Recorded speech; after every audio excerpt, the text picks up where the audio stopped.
Everything started in my career stemming from ice skating. When I was a kid, I used to ice skate a lot in my hometown of Bournemouth and Southampton, and then I used to come to Queen's Ice Rink in London in my holidays and weekends, and that my beautiful parents would bring me.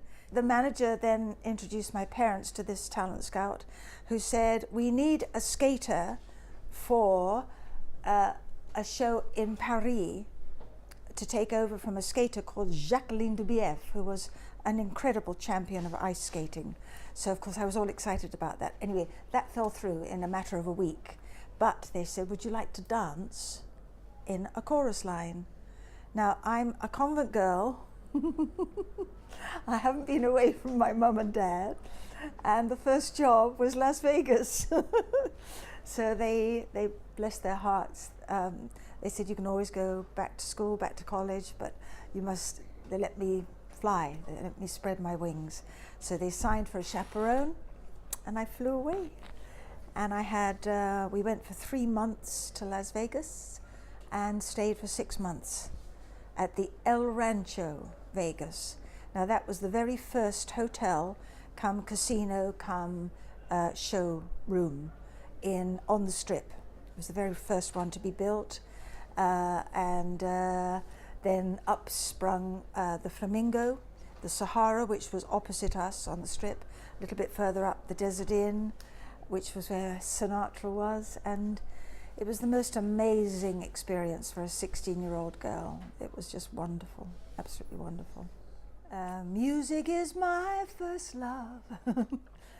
Music is within me, again especially my father, who absolutely loved music of all kinds, all varieties. So that's kind of instilled in me. I had piano lessons when I was a kid, so I was able to read music when I became part of the Cliff Adams Singers later on. So yes, came back and joined the Cliff Adams Singers as again a chorus girl, one of 6 boys and 6 girls. One of the boys was a young man called Jerry Dorsey, who became Engelbert Humperdinck. So again, from dancing in a line in Vegas to coming back to being part of Sing Something Simple as years go by. And you're far too young to even know what that is. There was a program on radio called Sing Something Simple. Then we were part of a group on black and white telly called the Grenadiers, which was for Granada Television, and it was a program called Song Parade. And again, 6 boys, 6 girls, and we sang and danced through that. And that's where I learned about cameras, television makeup. I can remember the makeup girls were lovely. Huge learning curve of the screen, which has stayed with me right the way through. I had been introduced to them because I had done a program for them about Tommy Cooper.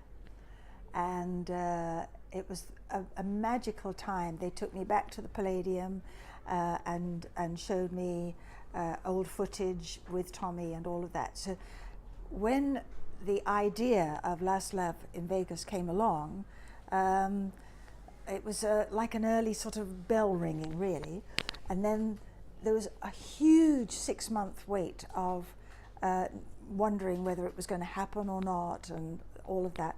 And then Nikki, as in Winterson, called me into her office right here, and she said, "I need to see you." So in we came, my darling Mike and I, and the phone rang. It's all set up, The phone rang and they said, "Would you like to go to Las Vegas again?" Now, it was only 50 years between the time that I was there. So that was how it all started. It was like a bolt of, I kind of thought it had gone to bed, So when I was invited to be one of the team, at that time not knowing who else had been invited or anything, and so I looked at Nikki looked at me, and we said, "Yes, please." Flying out there this time the inner excitement of going, of wanting to do a good job, finding out the team of marvelous performers that I was with, getting there, being in a sort of Big Brother type house, which it turned out to be. Again, you know, you never stop learning in this business. You never ever stop learning. And it was a real roller coaster, with emotions and leaving Mike behind, and not having my own musicians with me again, but superb musicians once we started working with them. And seeing Vegas now, the change, the huge raft of a city within a 4-mile area that has, when I was there, it was a desert with just a few hotels and Route 66, you know, the strip. A wonderful reaction, different from everybody. But of course, I've now got a new website called Knickergate. If I could just explain what happened, I got up early in the morning to wash my knickknacks, and I had a balcony, so I thought, the sun's up, so it'll be hot. So I put them out on the balcony, knock, knock, knock on the door, said, Nitty, you're needed. So I went downstairs, everybody was there, people, you know, had been called, so we all had assembly room, like school, assembly, and then we were whisked off, out. Now, I'd forgotten all about my knickknacks on the balcony. So we get back at 6 o'clock to have a half an hour break before we were off again, out again. And I went up to my room and I thought, hang on, I'm sure. And they'd gone. So I looked over the balcony and there's this hacienda thing with 3 or 4 pairs on top of that. They'd blown everywhere. I mean, you can't be in the Sahara Desert and not have a wind. And Sue Pollard was very quick. Sue's immediate reaction, get a broom. And then darling Bernie Clifton got something else. Oh, it was great fun. It was great fun. Now, how a camera captured that, I don't know, because the cameras were unloading from the cars. So I wished down and tried to get hold of them, but no, there was a camera. Pantomime in Torquay, that lovely Lawrence came to see a friend of his, Paul, who was one of the Ugly Sisters. And Paul said, I have my agent in, and would you like to meet him? So that's how, in reality, I came to know about Nikki. Then, like any good agent, bless her heart, she came to see me perform in Chelsea at the Pheasantry.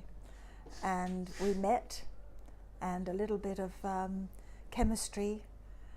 I'm a great believer that when you meet somebody that's going to be part of your future, even when you don't know it's going to be part of your future, something happens. And I was very proud that she took the trouble to come and see me. And from that moment, we started to talk.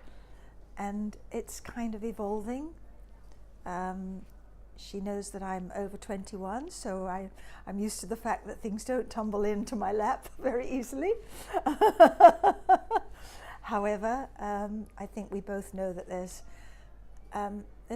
a place for most of us in this world, and it's just finding what's right for each of us. And I'm afraid I still have stars in my eyes a bit. So there's so much wonderful work to do, and if I can bring something to the table and keep my music, keep the drama and the creative work that Mike and I have been involved with throughout. We've been married 45 years in May, so it's our sapphire. Not yet. There is so much still to be gifted with and for. Show business has changed so much over the years, and it's no use trying to hark back to how it was, what it was. It is what it is now, and there's a huge amount of young talent, and it's lovely to be part of that, you know. So Nikki and I have sort of a couple of dreams, I think, that we're going for. We have decided to do a new program called Sisters. And I'm not at all used to being in front of the camera. Oh yes, you were. Oh no, that was the other No, day. I'm not. The Pantomime Awards. So this lovely office in the middle of St Martin's Lane, and for, again, as an artist, to come up to town, come up town. There's something about living slightly out of London and then coming into town. There's always the buzz anyway. But when you've got a lovely office and the welcome that we have, there's no business like show business, like no business I know. Nice to have you back where you belong. You're looking swell. You're looking swell, darling. But you smell. All right, thank you. That was Mike Margolis.